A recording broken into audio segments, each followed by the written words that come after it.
And suit today for my last press conference, but Michelle, whose fashion sense is a little better than mine, tells me that's not appropriate in January. I covered a lot of the ground that I would want to cover in my farewell address last week, so I'm just going to say a couple of quick things before I start taking questions. First, we have been in touch with the Bush family today after hearing about President George H.W. Bush and Barbara Bush being admitted to the hospital this morning. They have not only dedicated their lives to this country, they have been a constant source of friendship and support and good counsel for Michelle and me over the years. They are as fine a couple as we know, and so we want to send our prayers and our love to them. Really good people. Second thing I want to do is to thank all of you. Some of you have been covering me for a long time. There's folks like Christy and Lynn. Some of you, I've just gotten to know. We have traveled the world together. We've hit a few singles, a few doubles together. I've offered advice that I thought was pretty sound, like don't do stupid stuff. But I have enjoyed working with all of you. That does not, of course, mean that I've enjoyed every story that you have filed, but that's the point of this relationship. You're not supposed to be sycophants. You're supposed to be skeptics. You're supposed to ask me tough questions. You're not supposed to be complimentary, but you're supposed to cast a critical eye on folks who hold enormous power and make sure that we are accountable to the people who sent us here. And you have done that. And you've done it, for the most part, in ways that I could appreciate for fairness, even if I didn't always agree with your conclusions. And having you in this building has made this place work better. It keeps us honest. It makes us work harder. You have made us think about how we are doing what we do and whether or not we're able to deliver on what's been requested by our constituents. And for example, every time you've asked, why haven't you cured Ebola yet, or why is there still that hole in the Gulf, it has given me the ability to go back to my team and say, will you get this solved before the next press conference? I've spent a lot of time on in my farewell address talking about the state of our democracy. It goes without saying that essential to that is a free press. That is part of how this place, this country, this grand experiment in self-government has to work. It doesn't work if we don't have a well-informed citizenry. And you are the conduit through which they receive the information about what's taking place in the halls of power. So America needs you, and our democracy needs you. We need you to establish a baseline of facts and evidence that we can use as a starting point for the kind of reasoned and informed debates that ultimately lead to progress.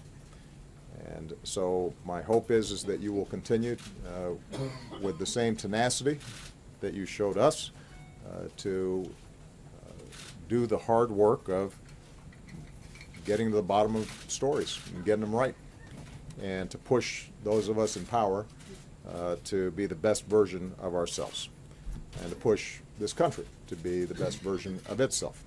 I have no doubt that you will do so. I'm looking forward to being an active consumer of your work rather than always the subject of it. I want to thank you all for your extraordinary service to our democracy, and with that, I will take some questions. And I will start with Jeff Mason, whose term apparently is not up. I thought, we'd be going out together, brother, but you got to hang around for a while. I'm staying put. Jeff Mason, Reuters. Thank you, sir. Are you concerned, Mr. President, that commuting Chelsea Manning's sentence will send a message that leaking classified material will not generate a tough sentence with groups like WikiLeaks? How do you reconcile that in light of WikiLeaks' connection to Russia's hacking in last year's election? And related to that, Julian Assange has now offered to come to the United States. Are you seeking that, and would he be charged or arrested if he came here? Well, first of all, let's be clear. Chelsea Manning has served a tough prison sentence. So the notion that the average person who was thinking about disclosing vital classified information would think that it goes unpunished, I don't think would get that impression from the sentence that Chelsea Manning has served. It has been my view that given she went to trial, that due process was carried out, that she took responsibility for her crime, that the sentence that she received was very disproportionate relative to what other leakers had received, and that she had served a significant amount of time, that it made sense to commute and not pardon her sentence. And I feel very comfortable that justice has been served and that a message has still been sent that when it comes to our national security, that wherever possible, we need folks who may have legitimate concerns about the actions of government or their superiors or the agencies in which they work, that they try to work through the established channels and avail themselves of the whistleblower protections that have been put in place. I recognize that there's some folks who think they're not enough, and I think all of us, when we're working in big institutions, may find ourselves at times at odds with policies that are set. But when it comes to national security, we're often dealing with people in the field whose lives may be put at risk, or the safety and security and the ability of our military or our intelligence teams or our embassies to function effectively. And that has to be kept in mind. So with respect to WikiLeaks, I don't see a contradiction. First of all, I haven't commented on WikiLeaks generally. The conclusions of the intelligence community with respect to the Russian hacking were not conclusive as to whether WikiLeaks was witting or not in being the conduit through which we heard about the DNC emails that were leaked. I don't pay a lot of attention to Mr. Assange's tweets, so that wasn't a consideration in this instance, and I refer you to the Justice Department for any criminal investigations, indictments, extradition issues that may come up with him. What I can say broadly is that in this new cyber age,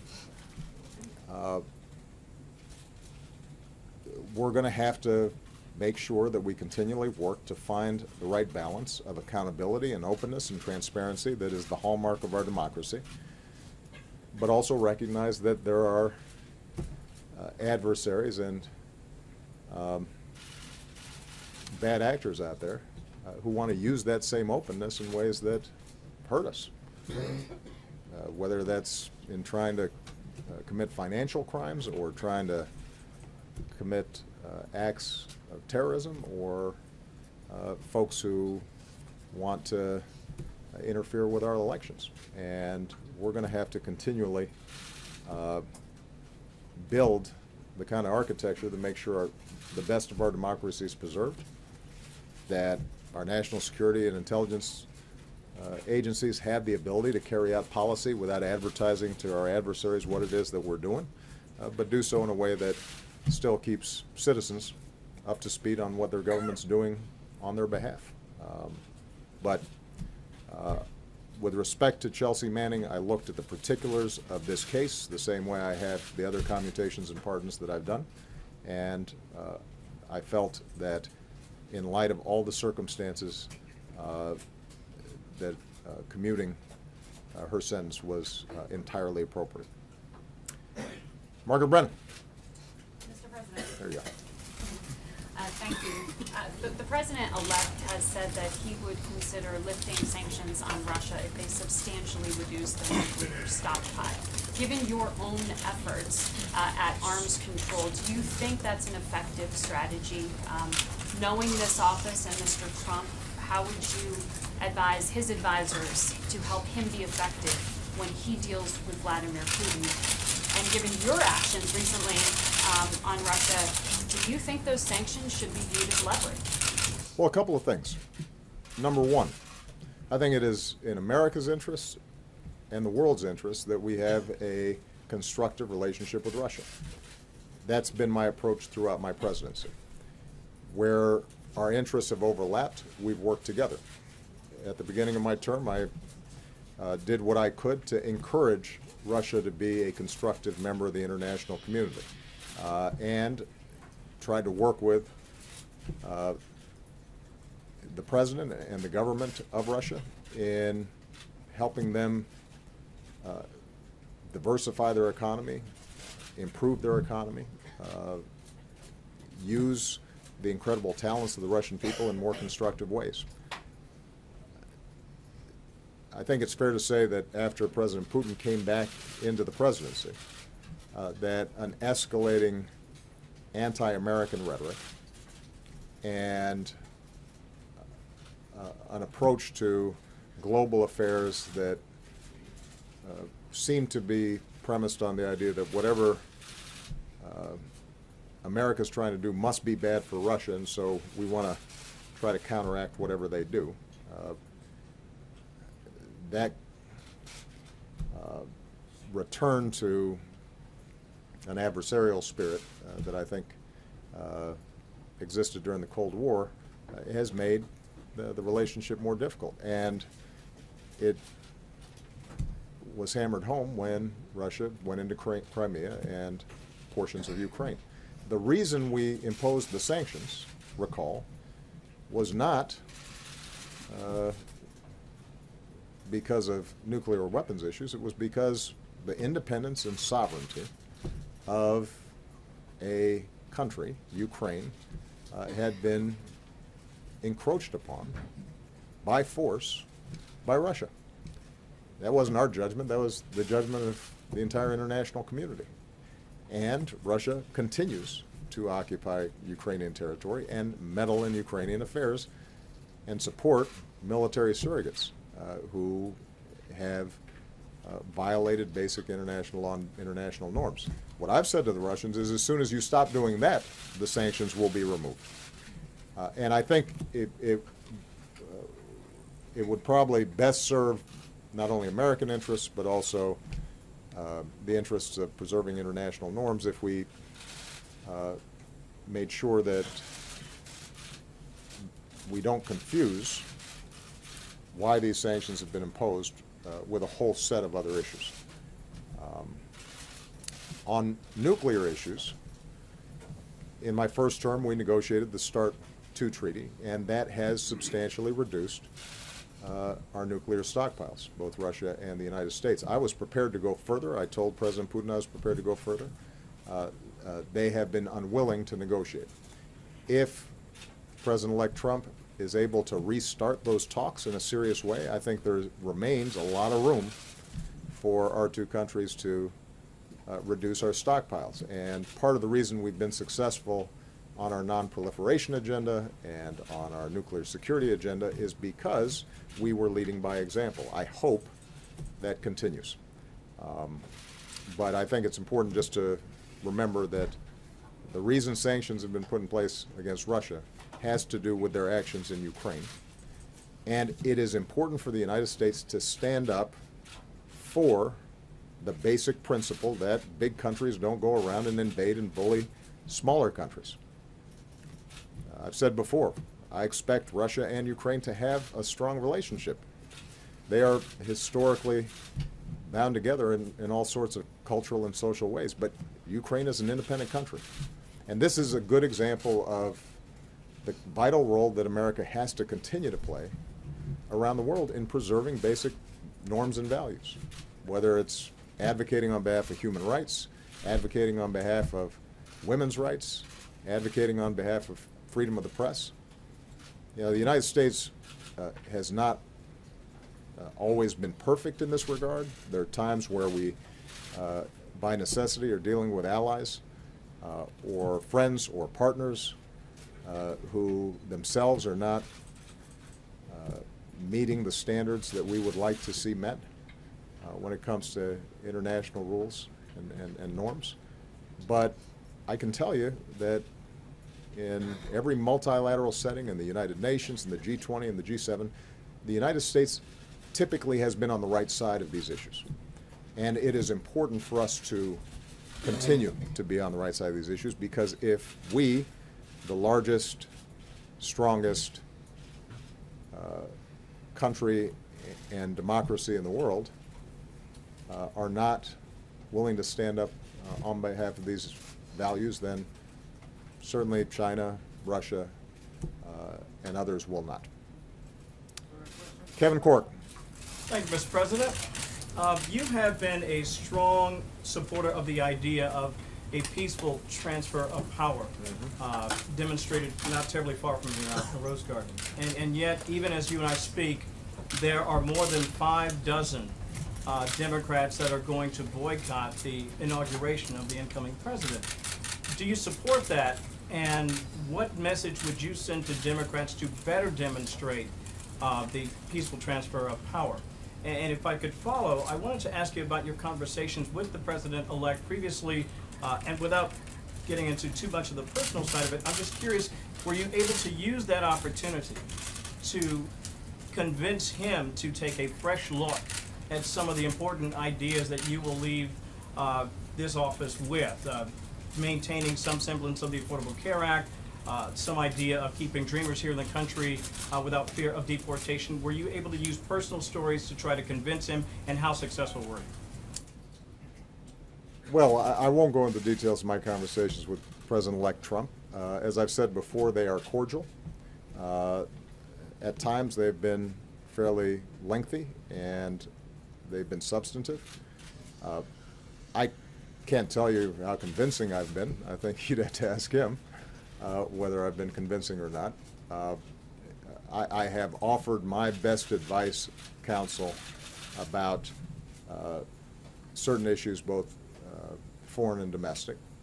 And you know, my working assumption is that having won an election opposed to a number of my initiatives and certain aspects of my vision for where the country needs to go, it is appropriate for him to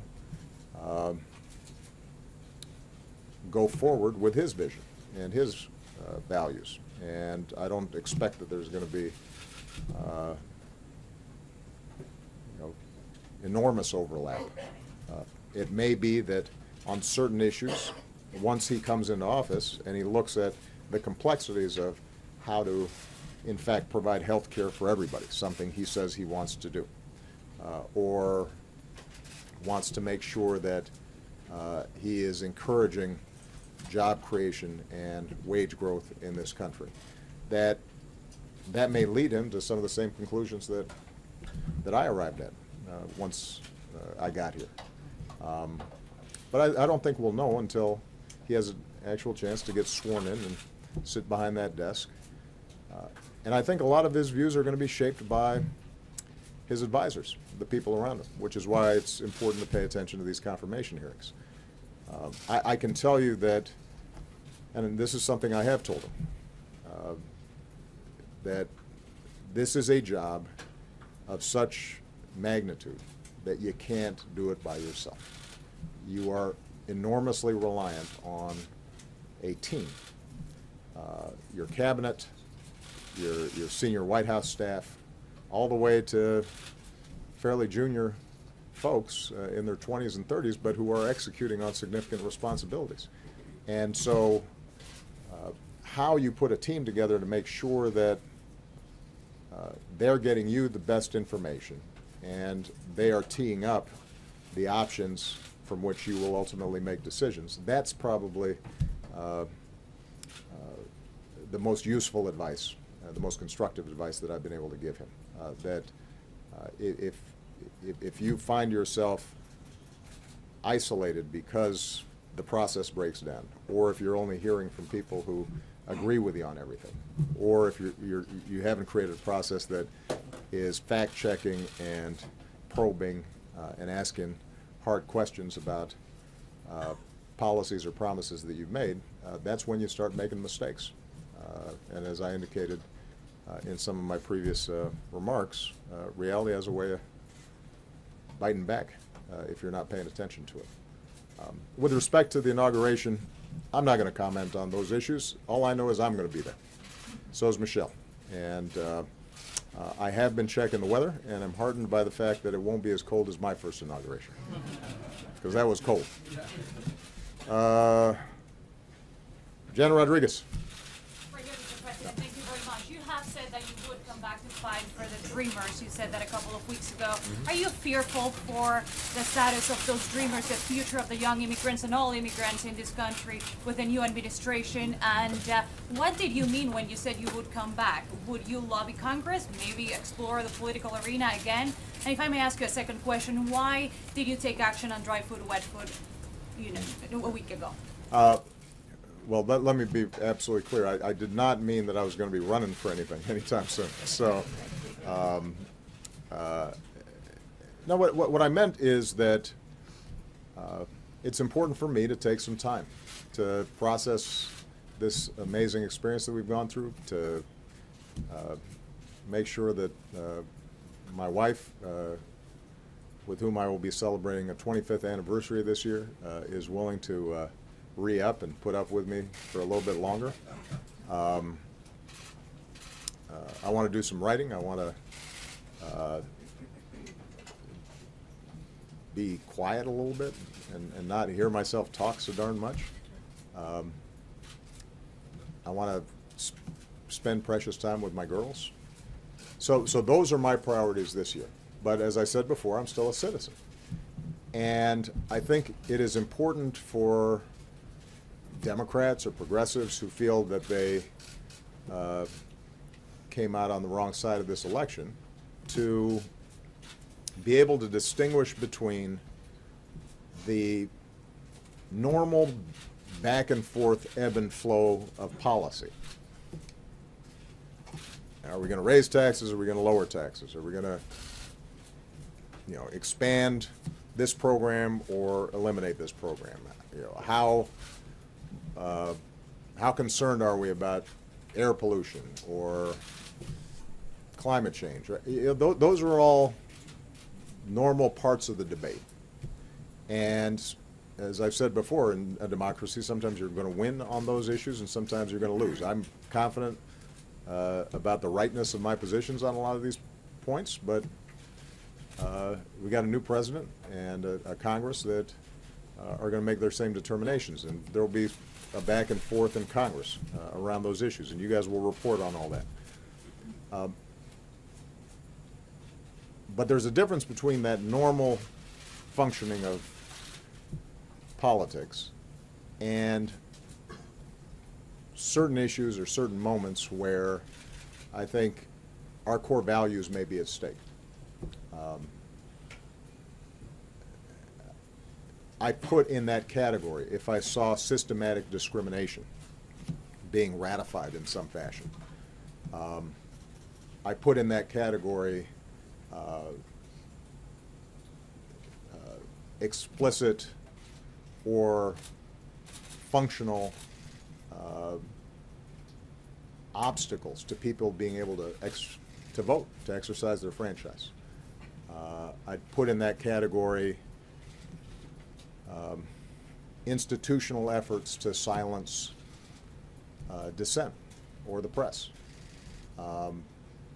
And for me, at least, I would put in that category efforts to round up kids who have grown up here and for all practical purposes are American kids and send them someplace else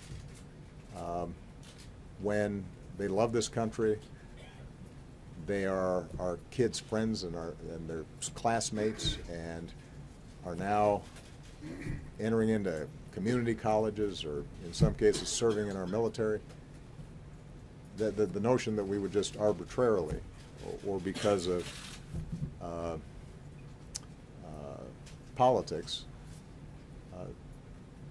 punish those kids when they didn't do anything wrong themselves, I think would be something that would merit me speaking out. It doesn't mean that I would get on the ballot anywhere. With respect to wet foot, dry foot,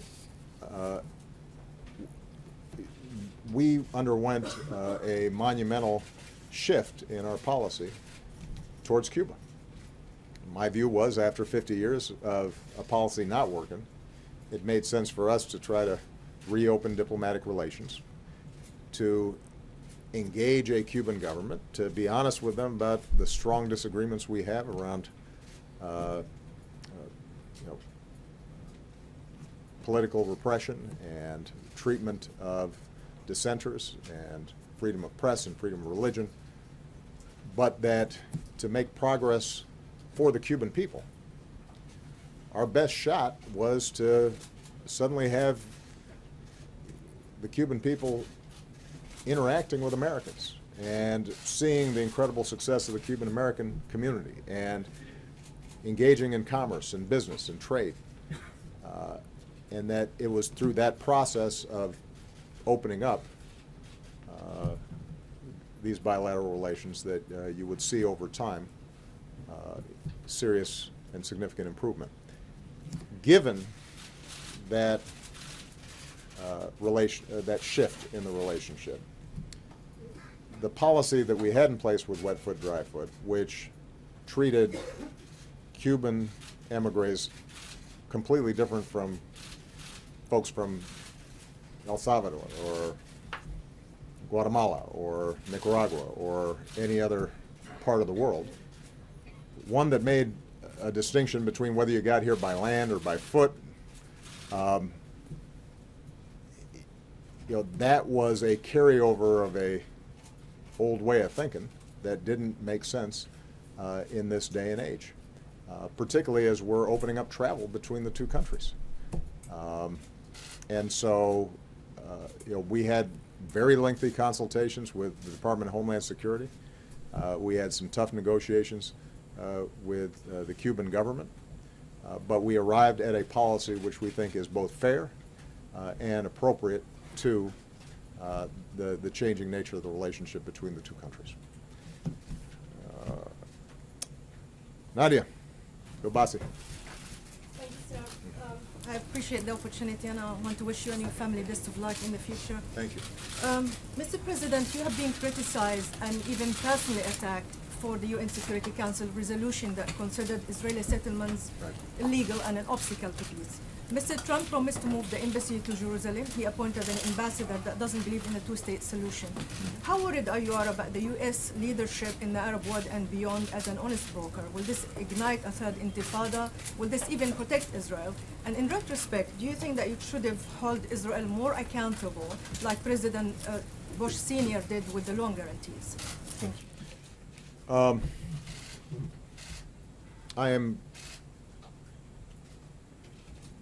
I continue to be significantly worried about the Israeli-Palestinian issue. And I'm worried about it both because I think the status quo is unsustainable, that it is dangerous for Israel, that it is bad for Palestinians, it is bad for the region, and it is bad for America's national security. And I came into this office wanting to do everything I could to encourage serious peace talks between Israelis and Palestinians. And we invested a lot of energy, a lot of time, a lot of effort. First year, second year, all the way until last year.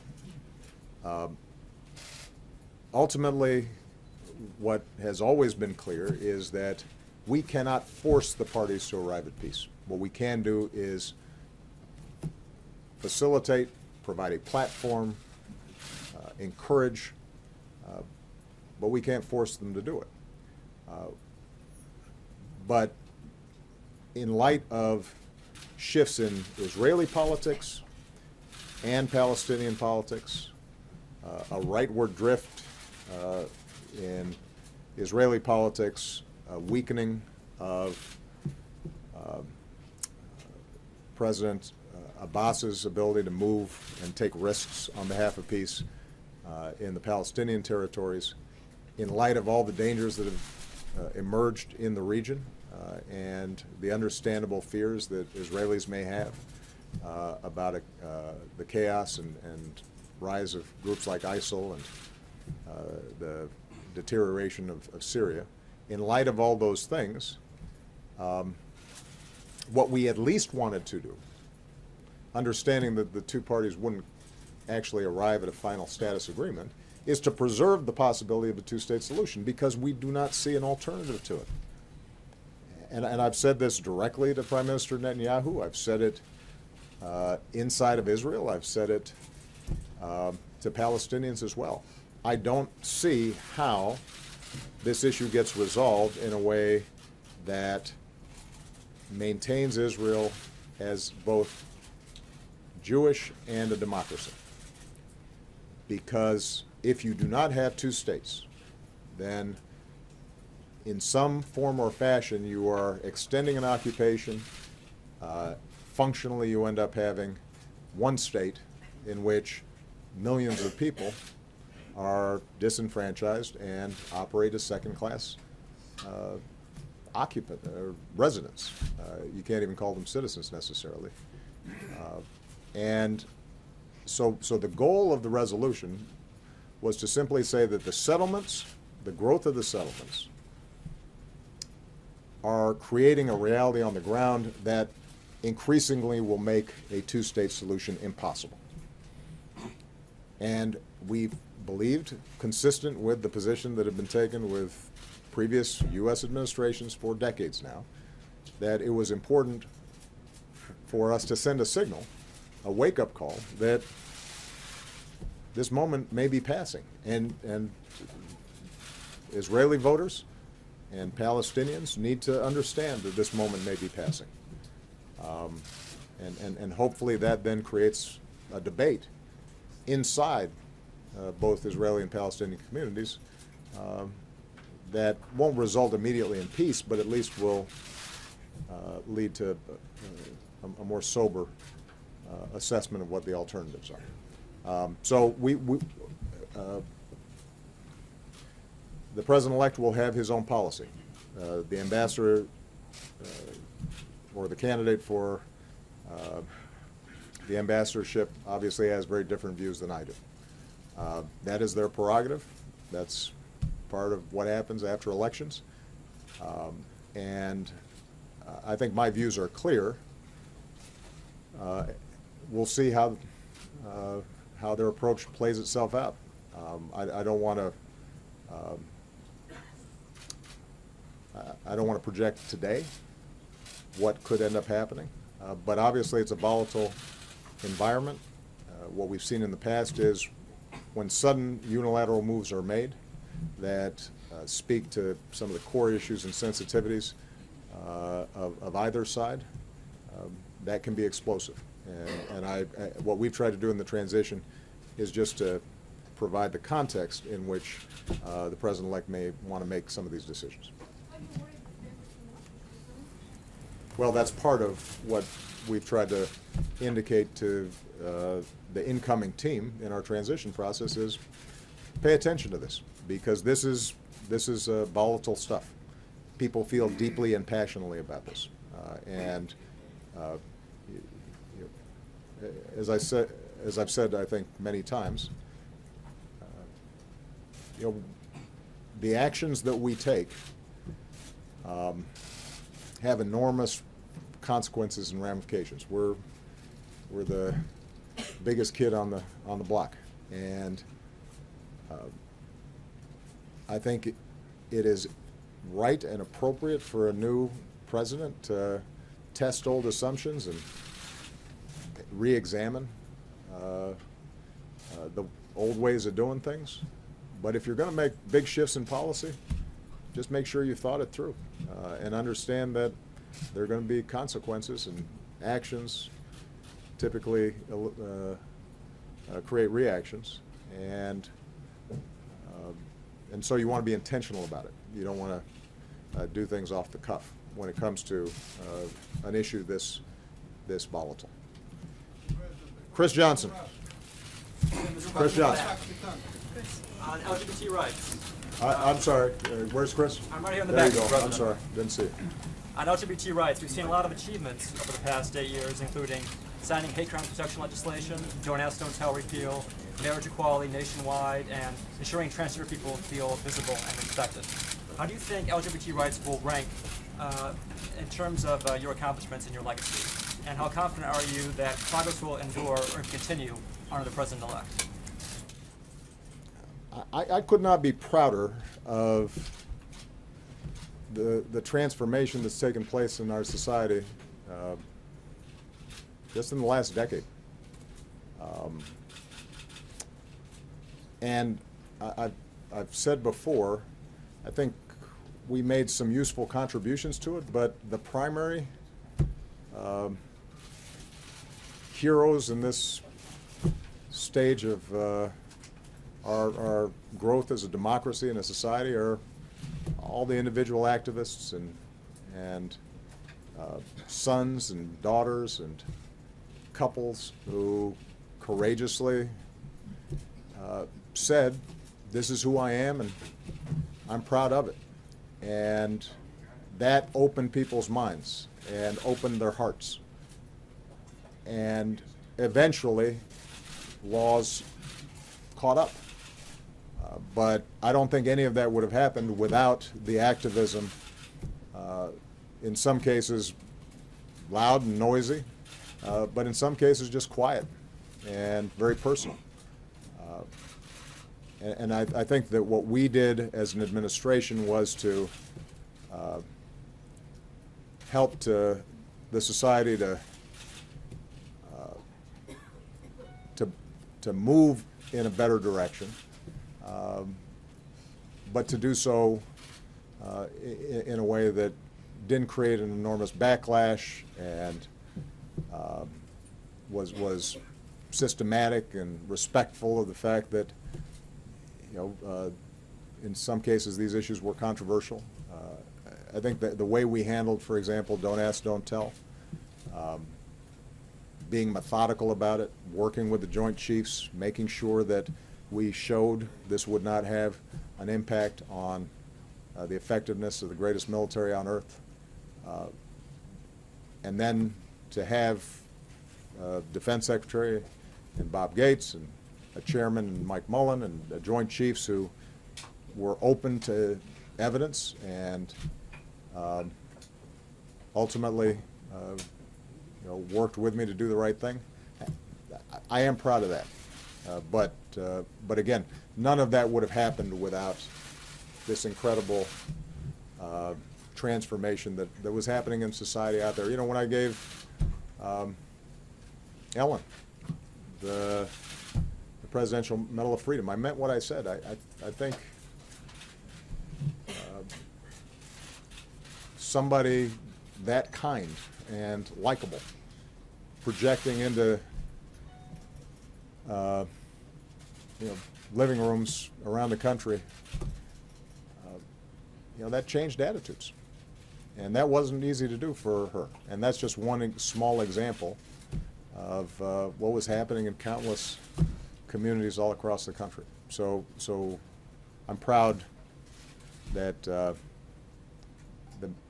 that in certain places we maybe provided a good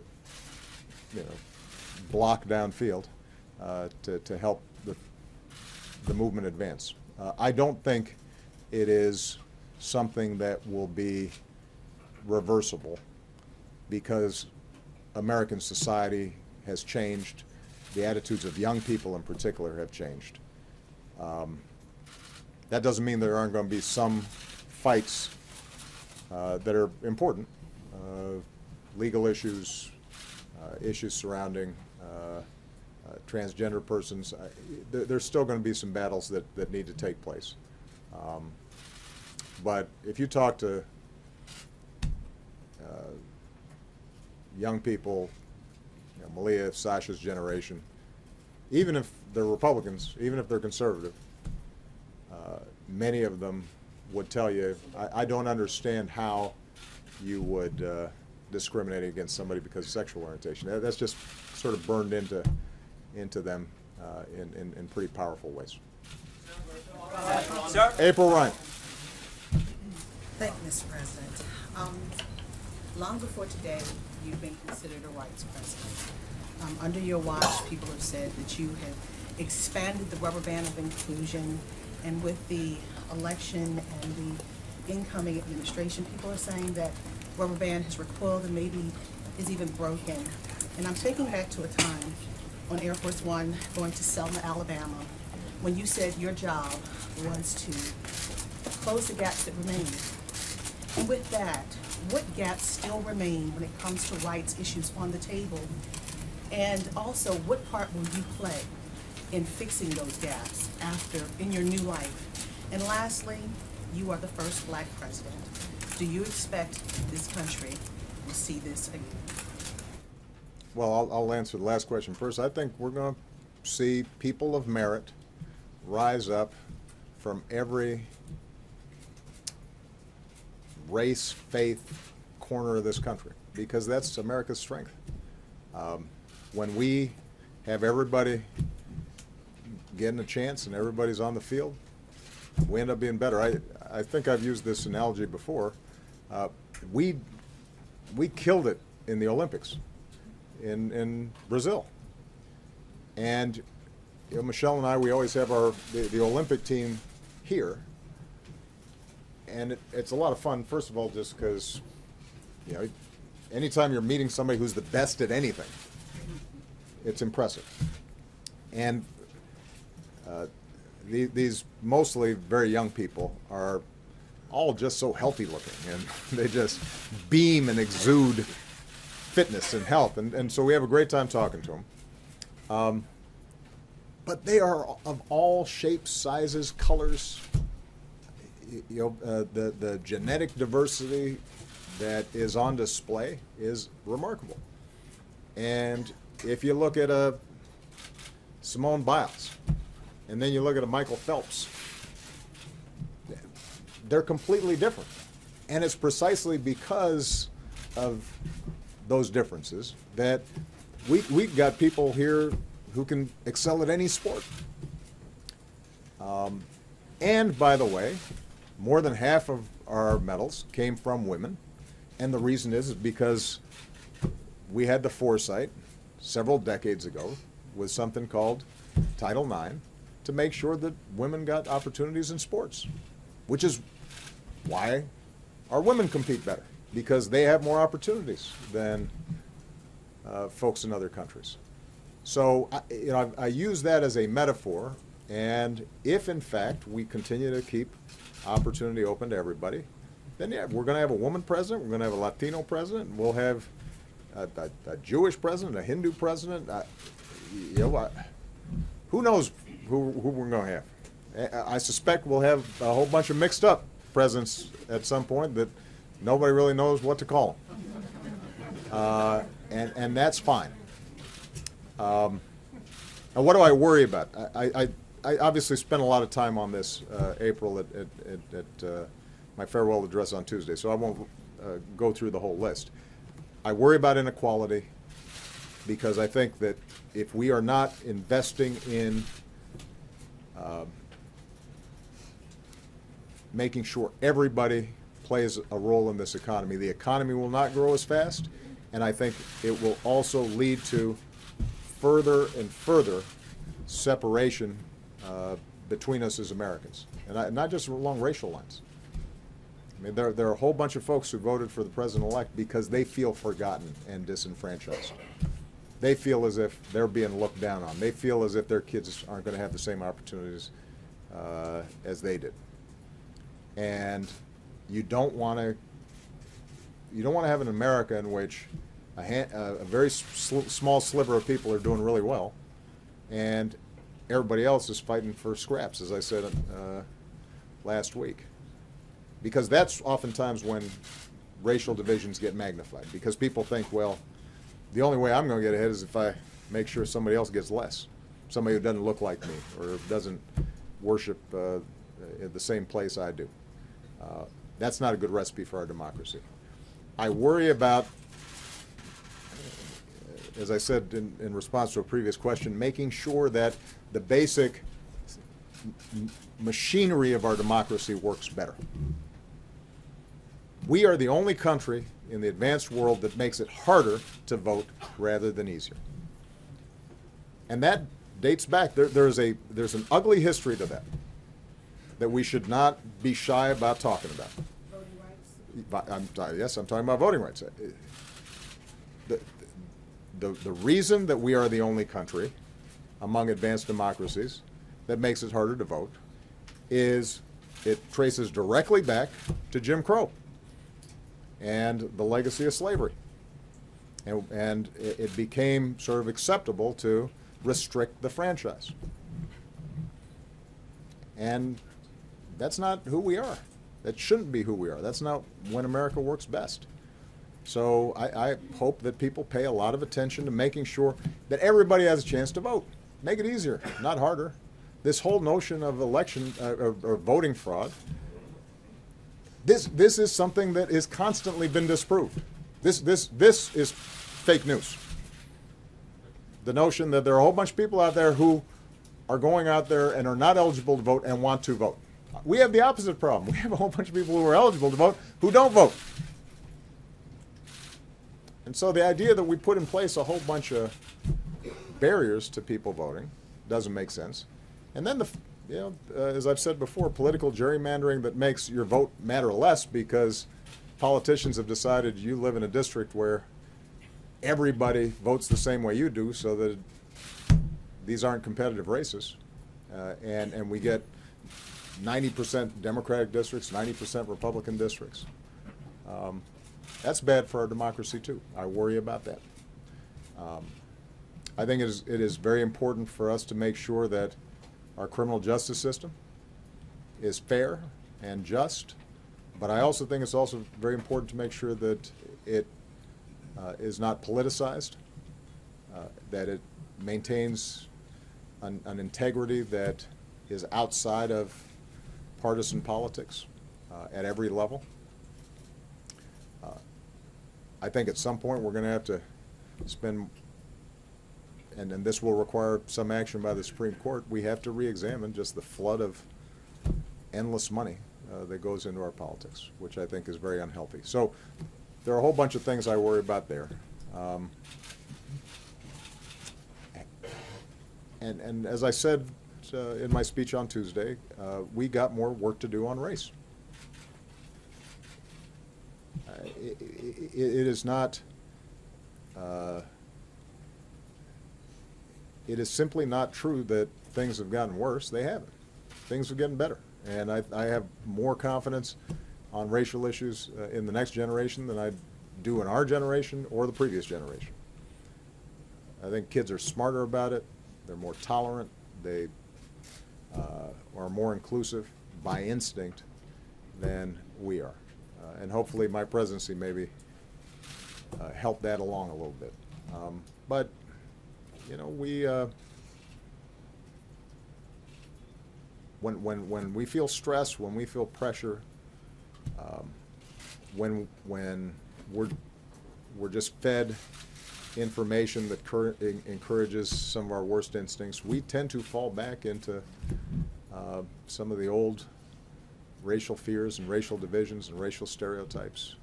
And it's very hard for us to break out of those and to listen and to think about people as people and to imagine being in that person's shoes. And by the way, it's no longer a black and white issue alone. You got Hispanic folks and you got Asian folks, and this is not just the same old battles. We got this this stew that's bubbling up of people from everywhere. And we're going to have to make sure that we, in our own lives, in our own families and workplaces, do a better job of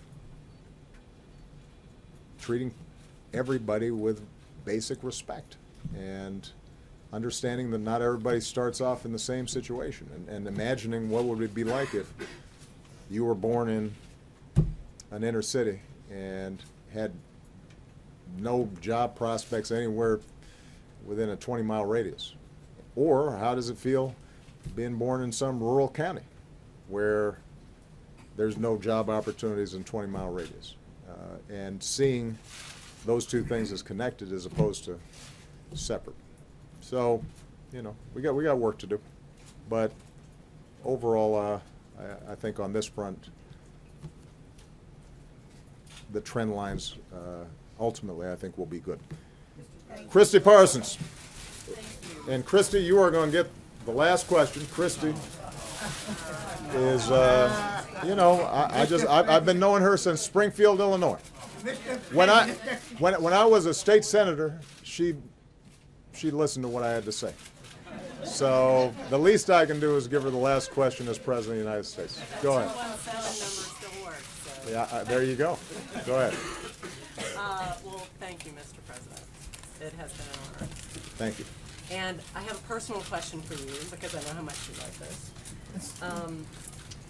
The First Lady put the stakes of the 2016 election in very personal terms in a speech that resonated across the country. And she really spoke the concerns of a lot of women, LGBT folks, people of color, many others. And so I wonder now how you and the First Lady are talking to your daughters about the meaning of this election and how you interpret it for yourself and for them. You know, every parent brags on their daughters or their sons. You know, if your mom and dad don't brag on you, you know, you got problems. But man, my daughters are something. And they just surprise and enchant and impress me more and more every single day as they grow up. And so these days when we talk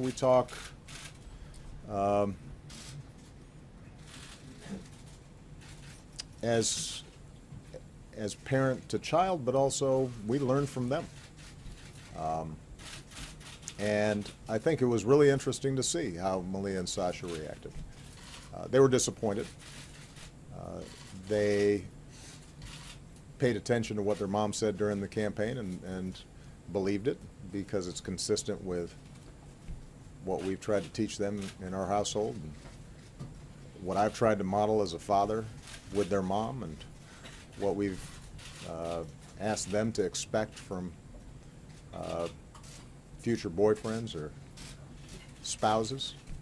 But what we've also tried to teach them is resilience, and we've tried to teach them hope, and that the only thing that is the end of the world is the end of the world. And so you get knocked down, you get up, brush yourself off, and you get back to work. And that tended to be their attitude. I think neither of them intend to pursue a future of politics, and in that too, I think their mother's influence shows. But both of them have grown up in an environment where I think they could not help but be patriotic, to love this country deeply, to see that it's flawed, but see that they have responsibilities to fix it, and that they need to be active citizens, and they have to be in a position to talk to their friends and their teachers and their future coworkers in ways that try to shed some light as opposed to just generate a lot of sound and fury. And I expect that's what they're going to do. Yeah, they do not. They don't mope. And what I really am proud of them, but what makes me proudest about them is that they also don't get cynical about it. They have not assumed because their side didn't win or because some of the values that they care about don't seem as if they were vindicated, that automatically America has somehow rejected them or rejected their values. Or I don't think they feel that way. I think they have, in part through osmosis, in part through dinner time conversations, appreciated the fact that this is a big, complicated country and democracy is messy and it doesn't always work exactly the way you might want. It doesn't guarantee certain outcomes. But if you're engaged and you're involved, then there are a lot more good people than bad in this country, and there's a core decency to this country, and that they got to be a part of lifting that up, and I expect they will be. And in that sense, they are representative of this generation that makes me really optimistic. I've been asked, I've had some off-the-record conversations with some journalists where they said, okay, you seem like you're okay, but really, what are you thinking? And I've said, no, what I'm saying really is what I think. I believe in this country. I believe in the American people. I believe that people are more good than bad. I believe tragic things happen. I think there's evil in the world. But I think that at the end of the day, if we work hard and if we're true to those things in us that feel true and feel right, that the world gets a little better each time. That's what this presidency has tried to be about. And I see that in the young people I've worked with. I couldn't be prouder of them. And so this is not just a matter of no drama Obama. This is what I really believe. It is true that behind closed doors I curse more than I do publicly. And sometimes I get mad and frustrated like everybody else does. But at my core, I think we're going to be okay. We just have to fight for it. We have to work for it and not take it for granted. And I know that you will help us do that. Thank you very much, press corps. Good luck. Legitimacy at all as this president? Your question is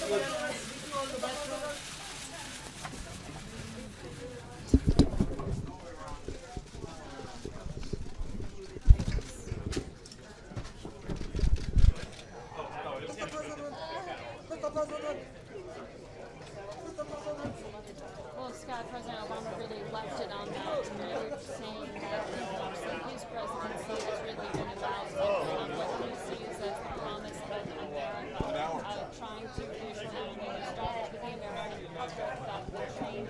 It's striking, Lester. It was somewhat somber, I would say. This president very